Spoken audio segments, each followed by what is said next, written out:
Welcome back, YouTube. A new season is almost upon us as we head into season 12. That doesn't just mean new equipment with a camera and a small mic, but also a brand new deck I'm about to show you guys. So, if you followed my Flew on the Re series, you might have heard me talk about Scareclaw. I really like going into Scareclaw, especially as I always had a guilty pleasure playing Crusadia with the Exame becoming a big monster, and well, a tryhard is sort of the same kind. But I opted it to be a little too weak to Handtraps, so I just did some researching. I came across the Mekk Knights version and I really tried it, and I can tell you guys it is amazing to bait all those negates out there. Okay, I want to try and keep this short and sweet for you guys.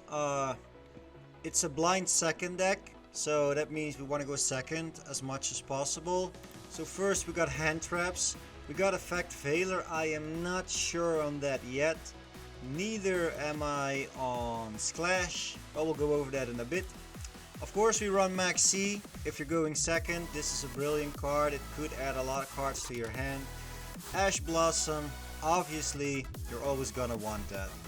Then we have these bad boys. They will all have their own effects to boost our tryhard, and they are all able to summon him as well. One of these cards, and it doesn't matter which Scareclaw you pull, are able to make a tryhard. And I will show you real quick how that one card combo line works. Okay, this is a perfect game, guys, to show you that one card combo line. For some reason, our opponent, I think it was Numeron or something, but he opted to do absolutely nothing and just pass it straight to us without doing anything. We can't use a Mekk Knight because we have no columns. We do have the Cold Bite to protect ourselves, so that is exactly why we run it. Now, I pull it on the Max C, but I had to save it for the Ash. I don't care whichever cards he pulls to his hand. But anyway, you can see the combo line. So we have one monster, and I will fast forward this a little bit. It will go into Lightheart, which will search for the field spell. The field spell will search for the right card. The right card will search for an arrival. In this case, we pick two arrivals because the board is empty. Now, we go into Tryhard. Tryhard will bring a monster from the graveyard. We help him out a little bit more.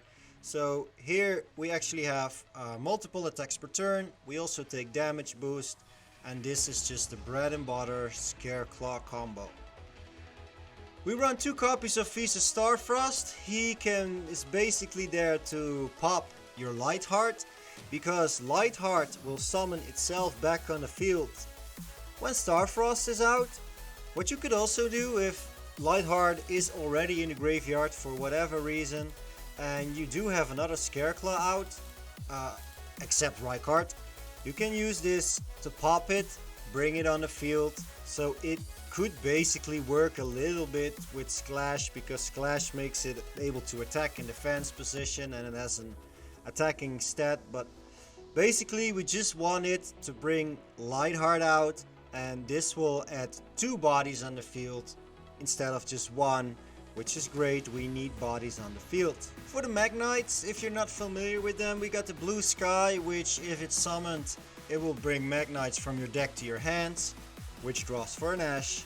Then we also have Purple Nightfall, which will banish itself to bring out another Mekk Knight, which draws for an Ash. And in case we need it, we also have the Eclipse, which can move your Mekk Knights from different columns. So it basically helps you bring bodies out. So if there's only one column available, we can bring this first, use it to move itself, and then bring out any of the other 2 to draw for an Ash. Or, like I said, bring bodies on the field. The next game is also an easy game. It's not very exciting, but this will show you the power of drawing for negates with your Mekk Knights. So our opponent is going to set 2 and pass. So we are going to set down reinforcement of the army to make ourselves a column. And with that, we can bring the Mekk Knight to the field. It will draw for an Ash, which our opponent, it's almost too easy, will use. And we also pull Harpy's Feather Duster again in this turn. Now with this we clear the field. We also use Reinforcement of the Army, by the way, so we don't need the column anymore. We clear the field and our opponent just knows there's nothing he can do to interrupt, and he throws it. Alright, so for spell cards we have some board breakers here. I am opting to bring out more Lightning Storms, especially for Dark Ruler No More, since it will cause your opponent to not take any battle damage, which is not great if you want to OTK, but it is, well, I only have one Lightning Storm so far, and I'm not sure if I want to put the resources in for it yet. And at least this will help me break a board and grab control of the field to maybe go for the kill later. So far, I don't have enough experience with it to decide if it's gonna stay or go. We have Reinforcement of the Army, which basically grabs a Rykard to your hand. Rykard can grab the Arrival to your hand, or it can bring out the Straddle. So Arrival, you have, like I told you, it brings a Scareclaw back from the graveyard to the field, and it is not once per turn for that. You can, if you have 3, you can bring 3 monsters back from the graveyard to the field. So that's great for our tryhard. Also, if it is in the graveyard and your tryhard gets destroyed, it will save its life once, but that is a once per turn. Okay, the field spell, we talked about that. Also, if you have 3 monsters in defense position on the field, I think that is, and tryhard put monsters on the field in defense position, so that is fantastic. It can pop a card, so absolutely great. Some Call by the Graves, basically to protect from an Ash. So yeah, we might need that. The Straddle is a very important card, so it could save a Scareclaw. So if it is targeted for an effect, that is negated.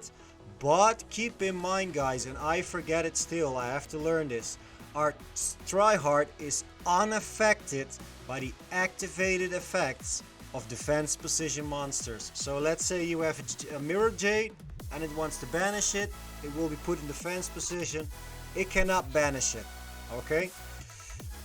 Then trap cards, we have some Imperms and we have a Splash. What might be important as well, before I forget, is this card. You can target one of your monsters, which will be a tryhard, then target one of your opponent's monsters, and your tryhard will gain attack and defense equal to that monster's. So this will help you set up that OTK, do even more damage. Now I run one in the deck, and if you do it right, you only need one, but I'm considering running 2. And that is for the fact maybe you need to put this down to make a column for your Mekk Knights and it gets destroyed or something. I don't know, but very important to remember that effect as well. So Imperm is great for thousands of reasons. Interrupt from the hand, so if we go second we can still use it to interrupt our opponents. The Splash I am not sure about, since it is an Omni Negate, but you will need a turn to set it up basically, and we don't want another turn. So Splash, Dark Ruler No More, Effect Failure, I'm not sure what to do with those, and you might see some changes in that later. So for the extra deck, we have the Lightheart and we have the Tryhard, which is part of the Scareclaw engine. We have Baron the Floor, since Rykard and Starfrost make Baron the Floor. Then we have Dugaris the Timeless, 2 level 4 monsters, which is 2 Rykards, and we basically have it for one effect only. Skip the battle phase next turn, but double the attack of one monster. So that would probably always be the tryhard, and if you do it, you gotta be sure that you close the game, because you won't have the opportunity to attack next turn. Then, Galaxy Eye Cypher Dragon. This card will allow us to steal a monster from our opponent's field, and that's another body which we can tribute. Together with Dingirsu, they are both two level 8 monsters, and level 8 monsters we come across with the Purple Nightfall and the Eclipse. So these are a special summon. They might be able to bring any of these out if you need them. Now Dingirsu will come on the field for one effect only, and that is when it is special summoned, you can send one card your opponent controls to the graveyard. So that is amazing for an OTK. Also, if a monster, where is the effect? Let me show you real quick. Also, you can also actually summon this card. If a card you control would be destroyed by battle or card effect, detach one material from this card instead. So that is gonna help us survive. Also, we have Mekk Knight Morningstar. I know I'm hopping a little bit back and forth through the extra deck, but I cannot adjust the order of this.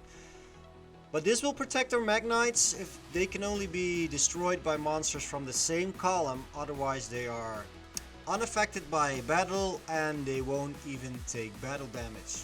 So that helps. These two will help us to keep bodies on the field, which we need. The basic nightmare monsters, Nightmare Phoenix, which will pop a card, a spell, a trap card, or Unicorn, which will shuffle a card from the field back to the deck, a monster, so helps us. Both of them will help us clear board with just like the board breakers. We have Crusadia Avermax, which is amazing. It will draw all attacks towards itself, and it has the ability to gain attack from the attacking monster. So let's say, I don't know what you want, Mirror Jade again, it's going to attack. This will gain 3000 damage, it will be 6000 damage. And if I am correct, you cannot target it with effects, so it is pretty hard to get rid of. Then Appaloosa, also great card. Since we have a lot of bodies on the field, this will give us a lot of negates if we ever need it, because we want to go for the OTK.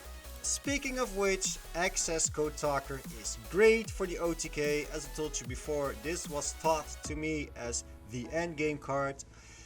And to top it all off, we have Shurak, and Shurak has a non-target banish, which is great to get rid of monsters that cannot be destroyed by battle or that are in our way and we need to get rid of. So again guys, to sum it all up real quick, we want to use the Mekk Knights first and try and draw out all negates, all hand traps. We only need one of these cards to bring out the rest of the combo, so save your normal summon for it. And we have some board breakers just to get rid of everything and ensure that we OTK. I will show you some games real quick with some examples of how I did it and how this will work. It's actually pretty awesome, so stay tuned guys. Okay guys, this next game we hop in the middle of it while our opponent is rounding up. He's going to make DPE, and let's just look at our hands right here. So we have a Mekk Knight, which we will bring out first because we want to draw for an Ash. And then we actually have a 1-card combo line with 2 monsters, and we actually already have the field spell as well. I heavily suggest, if you pull cards like ahead of their combo, that you just keep the order of the chain. So if our opponent wants to throw more hand traps at it or interruptions, it's just gonna be wasted. We have it already, but we do not want to show them. Okay, so there's the DPE, and from here it is back to us.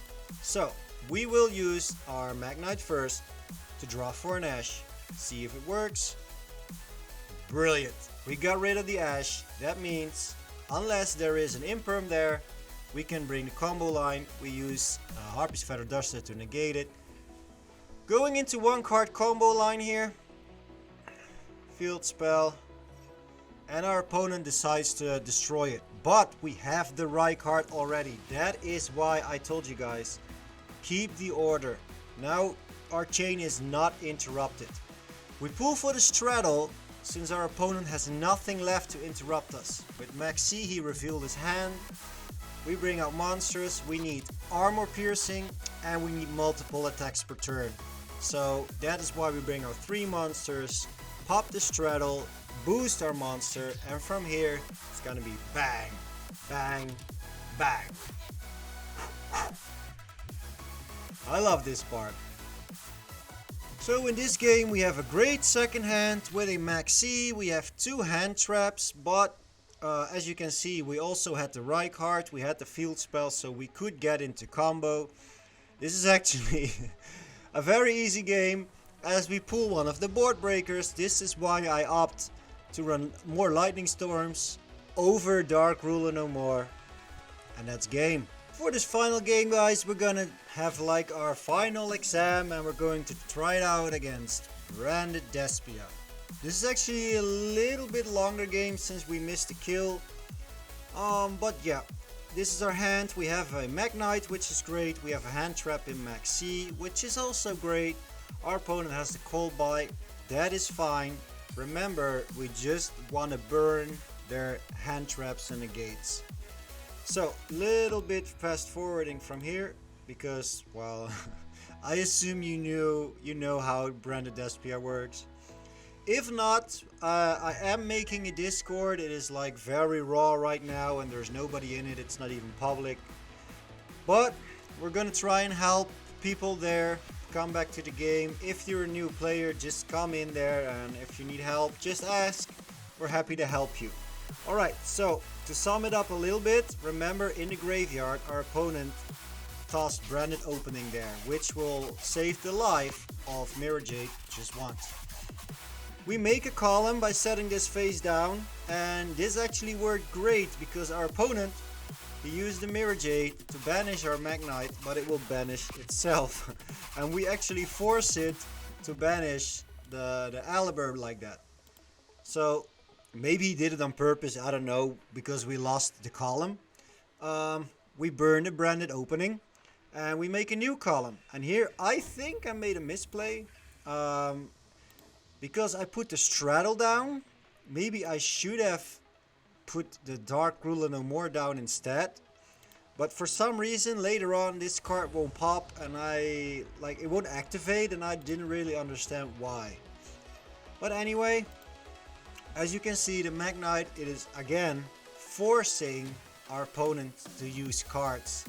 So in this case he just popped Branded in red. He actually fusions the Mirror Jade into a Dragon Stapelia, which has a negate, which is still pretty okay since we have the Reinhardt, and it will not search for anything, but it is a 1-card combo line, as I told you guys before. Field Spell comes out again. Field Spell will search for another, and they will special summon themselves to the field, and this is where Tryhard comes out. Let's just keep fast forwarding, why not? So, put Dragon Stapelia in defense, and from here we need armor piercing damage, multiple attacks.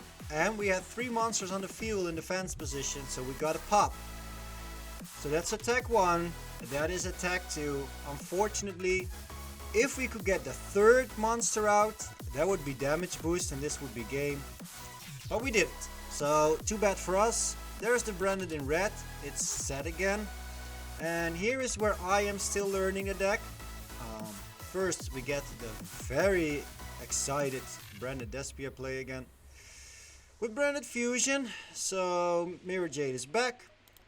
And here I make a small misplay. So Tryhard puts it in defense position, he's going to banish.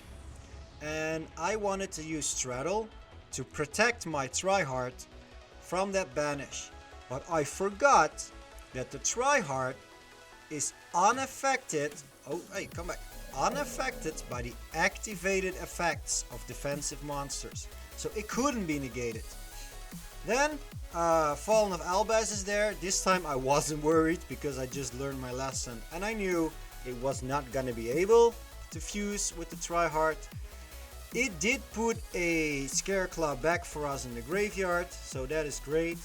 we didn't have any, so we can activate Tryhard's effect again. If we didn't, we could have just used this Astra to go into, where are you? Into a Lightheart, and it would still be in the graveyard, so that was always fine. We pop the Brandon in red to force it, since we had the cold buy, so we can negate it. Unfortunately, we do not get the satisfaction to just destroy these 3 monsters one by one in one turn, but that was what would have happened. So yeah, that's basically what the deck does. And just to show you guys real quick, these 5 games, you can just double check them. They were all in Diamond, and they actually just brought us back to Diamond 4. It was a 5 win streak straight in a row. I did try some more controlling Scareclaw before, and I was a little bit of a 50-50. Like, I lost one, I gained one, I lost one, I gained one. Since I jumped over to this, it was way better. So I'm really excited to start playing with this deck. And if you're still with me, thank you guys so much for sticking with me until the end. I hope that you're as excited for this deck as I am. I am gonna play this deck in a road to Diamond again. This time it's not gonna be try and overachieve ourselves. We're going straight to Diamond 1. Well, probably not straight, but we're gonna aim for Diamond 1 in the next season. So if you're excited for that, just subscribe. It's free, it's easy. You can follow me like that and see how I go, see if I make any adjustments or not. Besides that, I'll keep you guys updated in the series, so thank you guys again for watching. If you have tips or comments about what you see on the screen right here, just let me know, guys. I'm excited to share with you guys. So yeah, hopefully I hear from you, and otherwise, see you guys around. Have a great day.